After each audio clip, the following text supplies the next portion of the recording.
You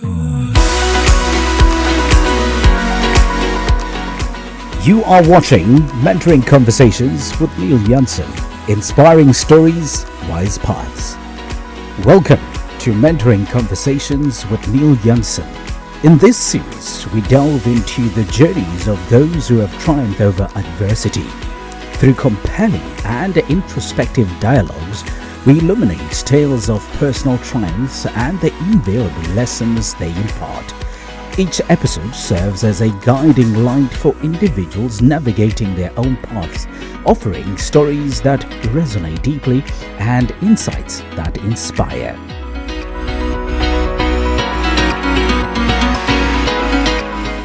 Today's guest is Prof Parmi Natesan, CEO of the Institute of Directors in South Africa and a leading expert in corporate governance. She holds the Chartered Director South Africa designation and has authored numerous articles. Parmi serves as an executive director at the Institute of Directors South Africa and previously served on boards like PPS Holdings Trust and Alviva Holdings. She represents the Institute of Directors South Africa on several influential committees and is a chartered accountant. An adjunct associate professor at the University of Free State, Parmi has received numerous accolades for her contributions to ethical leadership and governance. Awards she received include Rising Star Alumni Award from Nelson Mandela University, as well as being recognized as a difference maker for ethical leadership by SAICA. Good day and welcome to another edition of Mentoring Conversations with Neil Jansen. We're privileged today to be at the Institute of Directors of Southern Africa's offices with the accomplished professional Parmi Natesan, Chief Executive Officer. Welcome and thank you very much for your time. Obviously, we saw the introduction, the biography, but we'd just like to start off by affording you the opportunity to share Parmi's journey, who you are as a person. Sure.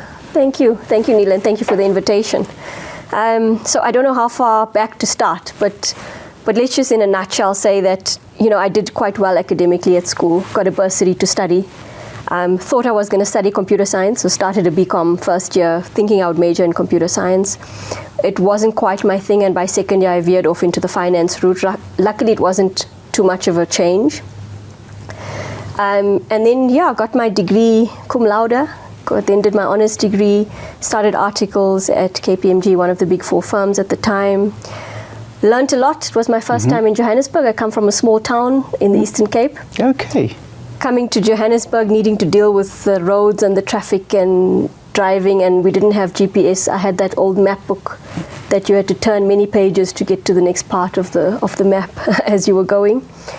So that was an interesting journey for me, but I really threw myself into my work and clearly did something right because I was rated quite highly as an auditor, became an audit manager, and then decided to expand my family and had my first child. Okay. And that's when I decided that I needed to take a bit of a step back in my career. And I decided, as much as I wanted to be a strong and impactful employee, I also wanted to be an involved and successful mother. And so I started working half days. And I moved into the technical department at KPMG, working half days.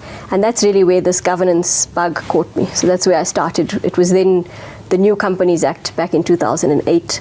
I then had my second child, still working half days, focusing heavily on governance in the firm. And that's when I had this wonderful opportunity to join the IoDSA. So Ansi Ramalo was then the CEO of the IoDSA. I had known her from previous circles, specifically working on the audit committee forum, and we had a discussion. The IOD was looking for somebody to join them on the technical side. I was looking to see what was out there for me, and I joined as a senior governance specialist in 2010.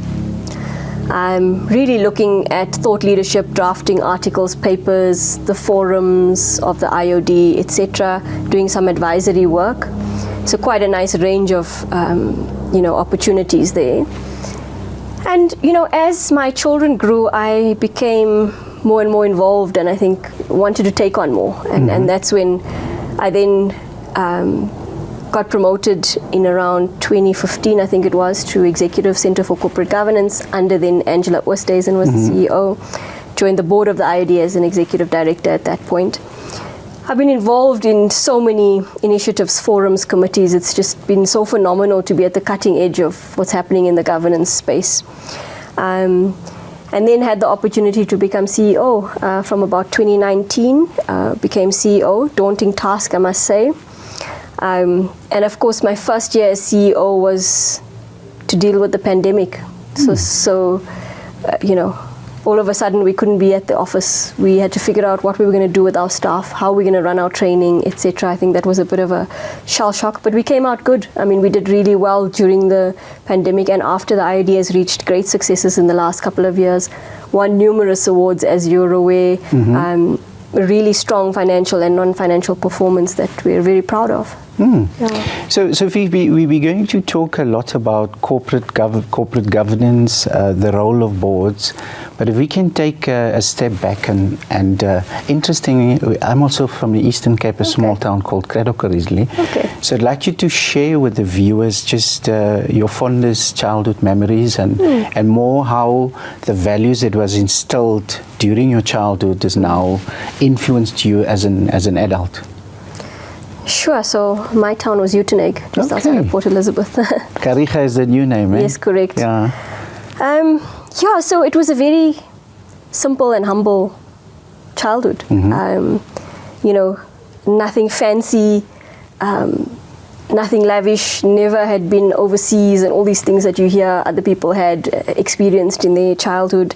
But when I think back and I reflect, we had everything we needed, and that was so important. There was a big focus on education in our family, despite my parents not earning a lot. They invested a lot in us, in our education. So there was no doubt about it that we would go to university, whatever they needed to do to make that happen. And we were 3 girls, all 3 of us ended up in university, accomplished professionals. I think back when I was little, my dad used to always give us these sort of maths riddles and things randomly. So it wasn't just the formalized education, but it was just the sense of always exercising our mind. And I actually do that with my children now. I often send them on WhatsApp a little maths riddle and see who solves it first. I would say we had quite a strict upbringing. There were just rules to follow, and we followed them. And our parents were quite traditional and conservative in the way they raised us. I think there's a couple of things that helped with. I think one is discipline. So as an adult, I think that discipline has stayed with me. Like, these are the rules, this is what you do, this is what's okay, this is not what's okay. And the other is the strong work ethic. Like, nothing was coming for nothing, and even to this day, and I mean, my husband and I are now both accomplished professionals in that we can afford a lifestyle for our children that we didn't have. But having said that, even now, the way I raise my kids is they must work for what they get. So we always say, we work hard at work, they must work hard at school. That's their bit. And so I think, that comes from the way we were raised, which is those core skills of hard work, discipline, doing the right thing, stuck with us. So obviously you now CEO of such an important organization. You mentioned that you spent quite some time at KPMG, and you joined at a time where it was not necessarily the norm for females to occupy certain roles. Yeah. Do you mind sharing with us any encounter where you were either discriminated unfairly against based on who you are? So, I feel like over my career I've often been underestimated at first look because I'm female, I'm a person of color. I also used to look younger than what I was. So a simple thing like even in my 20s after I was married, I would still get asked for an ID to go into the casino kind of thing, right? So you can imagine in the business world. And even in my personal life, I'd go, for example, we'd be renovating our bathroom and I'd be paying for everything that needed to be paid for, and I'd go into CTM and everyone would ignore me until my husband stood next to me, and then they'd all run to him and say, "Sir, can we help you?" Because he looked like the one who had the money, not me, In the working world, definitely, I remember being in articles and being underestimated, where a senior male would think that I needed a male on my level to help me with things, like, oh, could you please just assist her and make sure she knows what she's doing, kind of thing. But you know, it didn't keep me down for long, because I think my work speaks for itself, and I think my knowledge and skill comes through, because it wasn't long before I was helping those males at my level before they needed my help, you know, in what to do. I think I'm very strong in my convictions, and you know, everything that I do or decide is very thought through and particular. So even to this day at the IOD, you know, we get requests sometimes. Someone, you know, who's been a member for a very long time would ask us, let's say, to send a document of theirs out to our members, and we'll look at it in line with what our mandate is, what our members are interested in, what's appropriate for them, how they consume content, etc. And oftentimes, if we end up declining, we get this very much antagonistic sort of response of, how dare you say no to me, kind of thing. And I still deal with that today, where I need to be very strong in, when I'm making a decision, I'm considering all my options, and I'm making the right decision that's right for the business at a point in time. And not everyone's going to like that. And you know, some people of the past, of the IOD, when it was certainly more like a club in the years gone by, they may not like the decisions I make now, but it is what it is. I feel like I need to stand by what's right for the IOD of now and the members of now. Yeah. So to me, if I read about you and listen to you, obviously I've attended as a member of the Institute a number of events, that clearly it comes across as someone with a high level of self-acceptance. I know who I am, I'm comfortable in my skin. And if you were to address young females about to enter the corporate space and try and help them, how do they get there? How do they get to the realities? You are going to find individuals that's going to try their luck in terms of whether it's sexual harassment, whether whatever unfair treatment. How did you get to a point where you say, but you know what, like the example you cited of someone wanting to use the organization for exposure, and you had to stick within the rules because you ultimately think about the well-being of the organization, not only now, but long term? I think it comes with experience and maturity to some extent. I think it comes with knowledge and confidence as well. So, you know, I think the biggest thing for me is have all your ducks in a row. Do your research, do your preparation. Because the worst is if you're trying to defend yourself but you haven't put in the work to get to the right conclusion, then it becomes more difficult. You know, I think you need to, in order to stick to your convictions, have that confidence that I know my stuff. I've done the work necessary, I've done the prep necessary, etc. I think we still see, unfortunately, instances of you know, the examples you cited now in the workplace. I do think it's less now as we integrate more and more women into the workplace, but I think it still exists. I think the other thing is to know when it's crossing the line, because I think you know, people, depending on the culture of an organization, people can be friendly with each other, joking around with each other, etc. And it's about knowing where that boundary or line is for you. And I think also it's about not overreacting initially. So I would say if something made me uncomfortable, I would rather address it with the individual first, calmly give them an opportunity to correct, rectify, change the behavior going forward. Obviously, if they continue persisting, then you need to take it further in terms of whatever harassment policies, etc. there are in an organization. But I don't want to underplay what women go through, but I also see for myself some people overreacting to things at first, and that then doesn't give credibility to the real issues that we're dealing with that women face, you know. So the organization you leading is at the forefront of corporate governance and in my view making sure that we don't only protect the shareholders but customers and the country, because if you look at JSE listed entities, institutions like the PIC invest significantly into these companies. And my question would be, for people who are not in our space, they're not directors, they don't necessarily read about King and the different versions of the code, what would you provide as the reason why do organizations need effective boards of directors? The way the governance structure works is shareholders own shares in a company. But there's so many of them, and they're quite far removed from the company. Mm-hmm. So how do they ensure that their interests in this company are being looked after? Mm-hmm. They appoint a board of directors to oversee the company on their behalf. One of the most important things, I believe, one of the most important rights that shareholders have, and unfortunately an often neglected resolution when it comes to AGMs. So really that board of directors is there overseeing the entity, but they're not at the company on a day-to-day basis. That's management. Management are there daily making decisions, mm-hmm. running the company. That board of directors is supposed to bring a bit of an outside-in perspective. So let's look at where we want to take this company. Where do we see it down the line in the long term? How do we get there? What's the strategy to get this company to survive and thrive? The board of directors is going to be looking at the performance of the company and of management, right? From where I'm sitting, let's see whether we've met our targets, and these are not only financial targets, but non-financial targets as well, because of course we know that business has a responsibility towards society, towards environment, etc. Mm-hmm. Holding management accountable.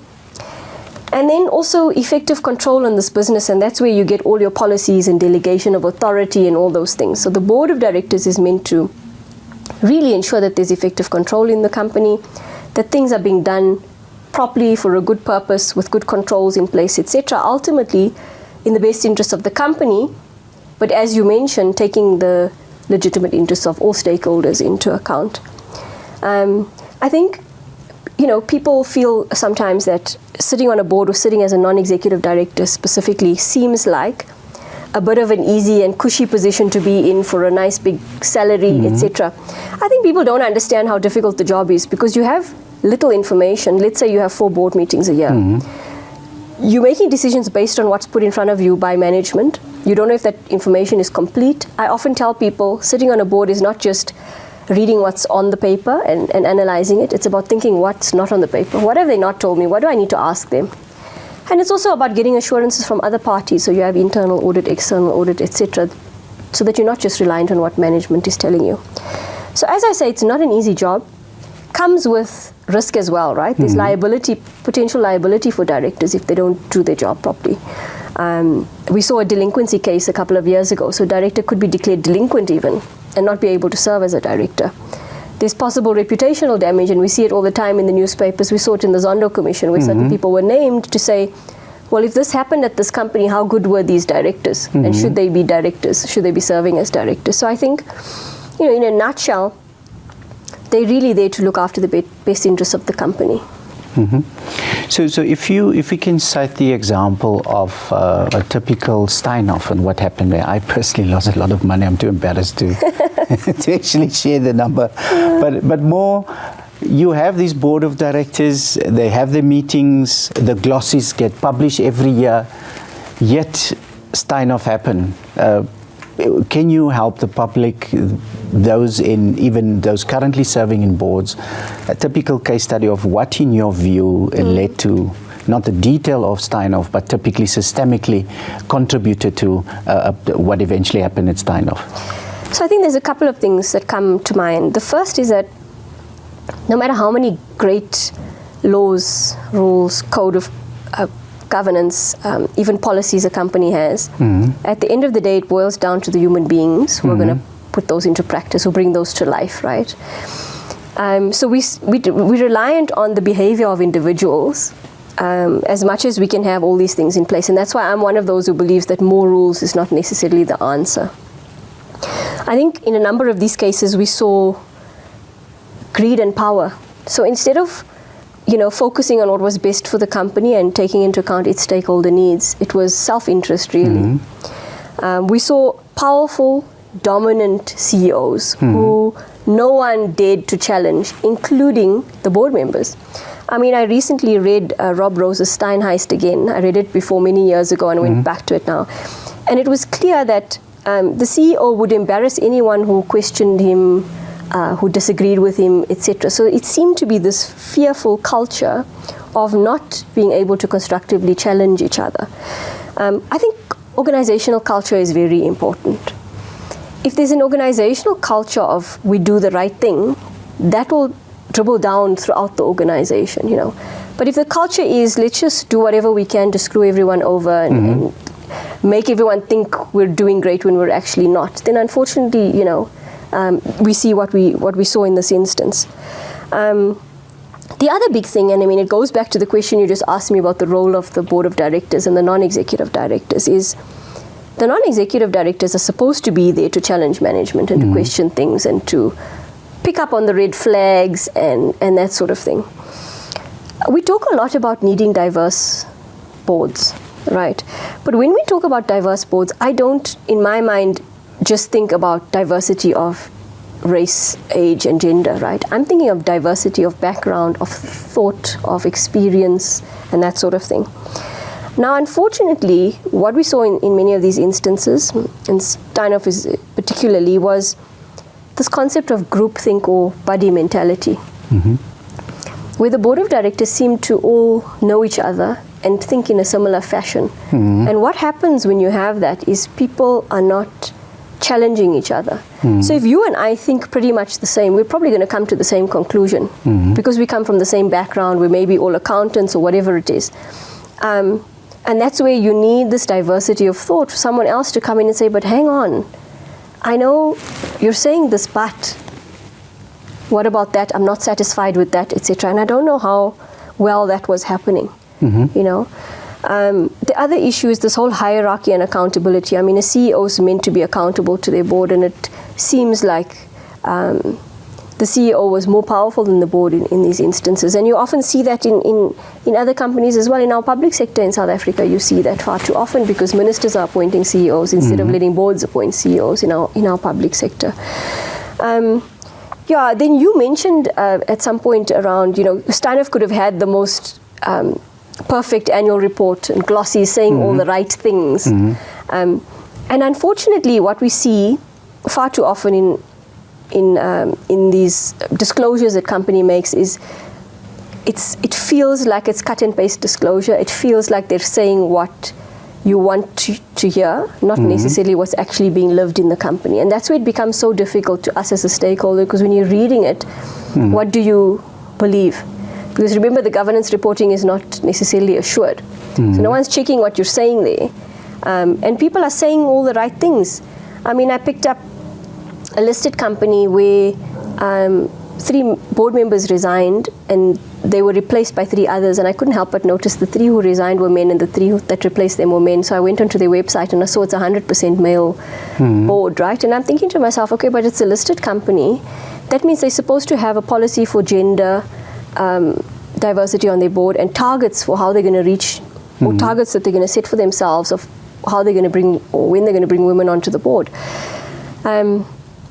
So then I go look at the governance reporting to see what they've said about this. And in the governance reporting, they say we're committed to diversifying our board. We've set a policy on gender diversity and we've set targets. And I thought to myself, this is tick box disclosure, because if you really mean it, you would have brought some females on now when 3 males stepped off the board. You know?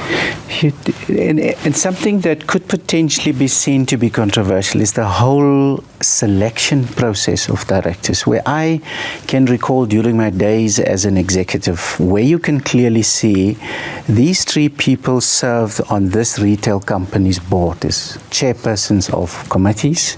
This one is the chair. And in this organization where I serve, they have the identical roles. But worse, they also serve in other organizations. And it brings the question as to the institute provide a platform to, on a transparent basis, advertise opportunities. But in my humble opinion, I pick up that 80% of the opportunities is in the public sector, so government-owned entities. But it looks like the private sector still very much, I recruit, if I'm on the board, whoever I think will fit our profile. Now, if I do it in the best interest of all stakeholders, it's fine. But my perception is it becomes, I'm looking for somebody that's like I am. And that diversity that we need, not only in terms of race and gender, but of thinking different approaches, that doesn't happen. Your response?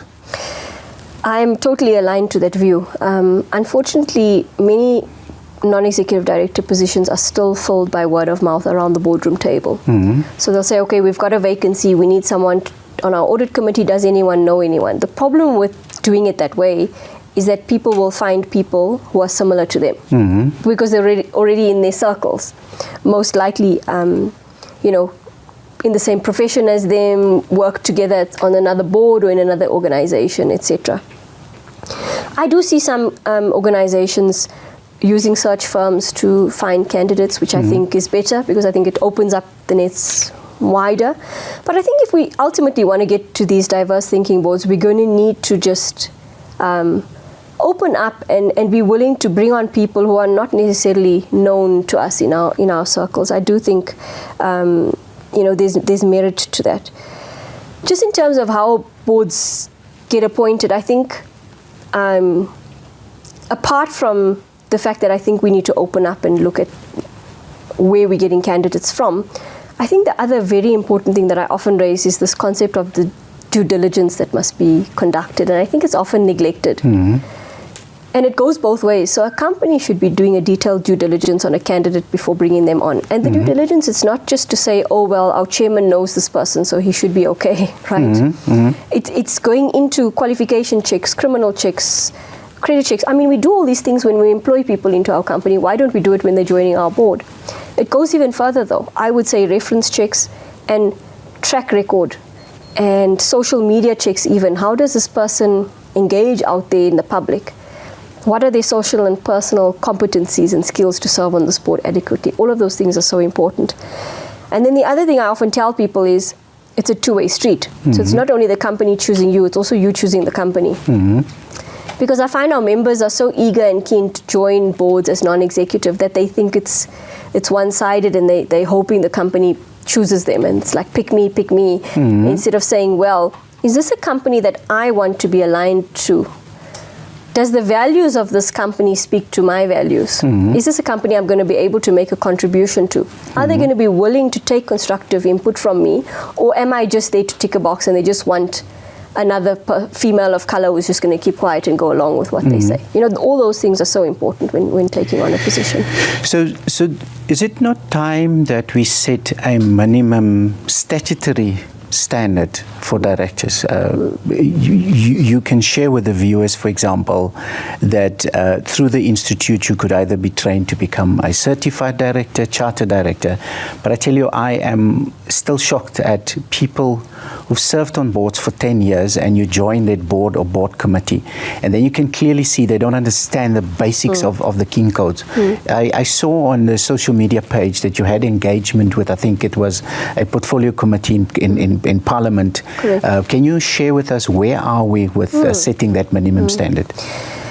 Yeah, so professionalization of directorship has been on the forefront of many things that the IOD does, right? It's one of the key things that we're trying to strive for. We believe directorship is a profession in its own right and is a very important profession. I mean, we've seen it gone wrong. We've seen the consequences of having bad directors. But unfortunately, our legislation, our Companies Act at the moment, doesn't have any sort of prerequisites or requirements to meet in order to serve as a director. It's got some disqualification criteria. So what it says is you mustn't be unrehabilitated, insolvent, and you mustn't have been convicted of a crime involving dishonesty or whatever it is. But those, I feel, set a very low bar because all of us can tick all those things. We haven't done those things. So does that make us suitable for serving as a director? There needs to be actual positive criteria that says these are what you need to know or have at least. We must remember that directorship is one of the few professions where there's no license to practice. So if you want to build a house, you're probably going to look to get a buyer who's registered with the NHBRC. What does that mean to you?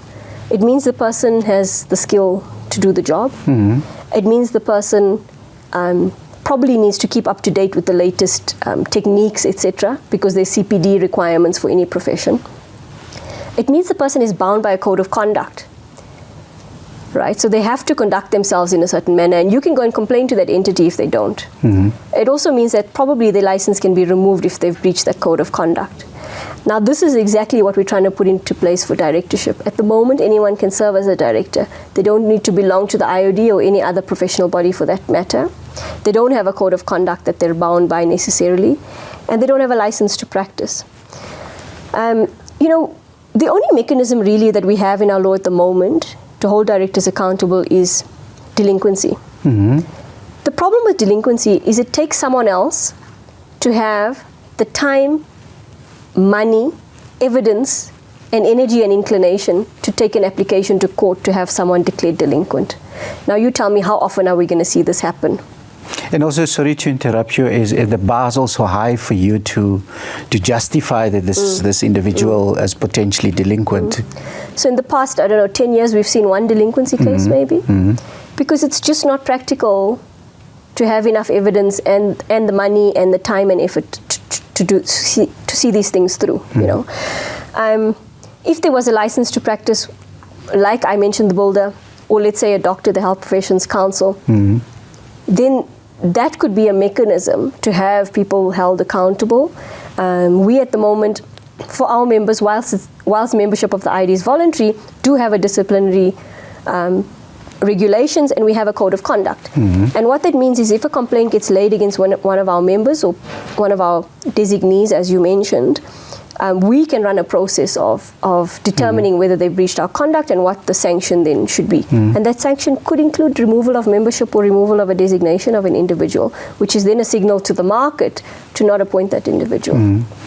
And it's actually, if I may compare it with coaching, as where someone struggle a bit to run a legal practice, and the next thing they become a coach and they charge people excessive amounts. But because there's no statutory minimum requirement, they exploit it. And as I certainly know of instances in the public sector where somebody phoned me and said, look, I was approached by my political party. I'm going to serve on this municipal entity's board. Can you help me? What does a board of director do? So it's a way of addressing their own deployment, and there's no regard for the fact that people don't have the necessary training, let alone the qualifications. But I must say, on a positive note, there's more and more organizations that advertise and specifically ask you to be a member of the institute, or some even specify that it's recommended that you are a certified director. Yes, I think we're a long way from government changing legislation to include this. But I think what you're saying is that market forces may dictate that happens, and that's important as well. Just in terms of people taking on appointments when they have no clue what they're taking on, very dangerous. We talk about being ethical and effective, and you surely can't be effective if you don't really know how to fulfill the role. And then there's an ethics question, because isn't it unethical to put yourself forward for something that you know you're not competent to do? The other thing is that professionalization of directorship directly clashes with cadre deployment, which you mentioned, and that's probably why there's no appetite for it from government currently. So we're coming towards the end of our conversation, and I'd like to focus on Parmi, the person, and part of my vision is to make it normal, for lack of a better expression, that people talk about their vulnerabilities. How do they handle disappointments, and how do they manage their mental health especially? So my question is, you must have those days where things don't go your way, and my question would be, how do you handle it? How do you handle disappointments? I think firstly, just to accept that life is full of things not going your way. That's always going to happen, and you have to just be able to pick yourself up and move on to the next goal. I think resilience and grit are very important competencies to have, because there's always going to be these disappointments. There's always going to be things that don't go your way. I'm also a very strong believer in the fact that what's meant to be will be, and so that everything happens for a reason. So I don't always take disappointments as failures. I believe that they're opening a different path or a different door, because maybe what that I was aiming for wasn't meant to be. So I think that's important. Just in terms of managing mental health, because there's so much going on in people's lives at the moment. You know, people are struggling to manage their careers, balance it with running a household, raising children, which is becoming more and more complex as we go. I have 2 teenage children, so you can imagine the complexities with trying to balance everything. I think there's a couple of things. One is you have to be super organized, and I'm very organized. In fact, my staff will tell you I had a spreadsheet going for my son's matric dance, which just happened last weekend. You know, my work schedule and specifically big events are all planned a year in advance, and in my calendar, the time when the children needs me, so around exam time, I don't do out of town engagements and that sort of thing. So everything is very pre-planned and thought through, so that I can try and be everything to everyone. And it's going to sound weird because you can't be everything to everyone, but I really want to be a good CEO, and I want to be a good mother, and I think that's what sort of drives me. And then on a personal note is I try and live a healthy life. So when I wake up in the morning, I do half an hour of cardio every single morning without fail, whether it be on the road or on my treadmill if it's too cold like this morning. And I think those sorts of things really help a lot with clearing your headspace, planning for the day. It's amazing what that half an hour of a walk and fresh air can do for your mental state, and also just for planning your day. Yeah. How do you strike the balance with your kids if you were raised like me in a working class environment, and in my view our parents focus a lot on building our characters, and I think that is why we tend to have that grit, that resilience, and we can deal with the difficulty. And I'm generalizing, but a general challenge is then that you find the younger generation struggle. They what you would perceive to be something easy at 18 or 22 to handle, they find difficult. What would be your tips if you were to say to someone, look, we know there's no manual that one can ever use to help you to raise a child, but what would you consider to be general guidelines and tips that you would give to young mothers? It's a difficult question because I don't think any of us have the answers. And my daughter will tell you that I'm not what she calls a gentle parent. She'll often talk about gentle parenting and how people are too soft on their children. I think I'm quite tough on them. So they're involved in a lot, and we expect a lot. We expect them to work hard and do well, firstly. You know, there's no easy road, and I see it with other kids where sometimes the last day of school, half the school is not there. Kids are just not coming, and parents are just accepting excuses of, I want to stay home today. There's no such thing with us. You know, it's still school today. You're expected to go unless you're really ill and can't go. So I think it's that. It's getting children to work for things as well. You know, fortunate enough to be able to, for example, now and then take them on an overseas holiday, but it doesn't just come for nothing. There's certain requirements. Oftentimes, if we're planning an overseas holiday in a year, and it doesn't happen often, but we would then perhaps not have a big birthday party for both of them in that year, so that budget is apportioned towards the holiday. So I feel like, you know, we shouldn't just be, even if we can and have the means to be giving them everything, they shouldn't just be getting everything easily, because that enables a level of entitlement that they may not be able to sustain for themselves when they're one day in the workplace. Yeah.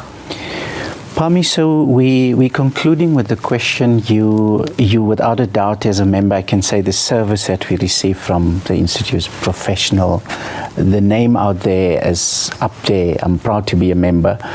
And you made that impact despite the effect of COVID, obviously. So what's next for you? Again, a difficult question. You know, my initial 5-year term at the IOD ended in March this year, and that has been extended. So I'll still be around at the IOD for a couple more years. I think my main priority now is really on driving this professionalization of directorship while I'm at the IOD, obviously growing the thought leadership etc., striving towards meeting our strategy, and that's on the professional side. On the personal side, I'd like to see my kids through matric and really having done well, and set in university on a good trajectory to become successful professionals themselves one day. On a personal note, I've thought of studying further, so I may consider doing a master's after my kids have finished school. Or writing a book is something people have often asked me, when are you going to put these experiences and learnings of yours down on paper? So that's something that could come later on. And then, of course, consulting to corporate SA, I think, my experience and knowledge in the governance space could add value, and I think it's an area that I could really make a difference in as my next chapter. So, yeah. Okay. So, no, thank you very much, and I want to wish you good health and an abundance of success on your journey. It was really an honor to be part of this conversation. That was another conversation with Neil Jansen, mentoring conversation with Neil Jansen. Thank you very much for watching. You can watch on our Abundance Talent Hub channels on YouTube, Instagram, as well as LinkedIn. Thank you very much for watching. And again, to you, Parmi, all the success you deserve it. Thank you very much. Thank you to you.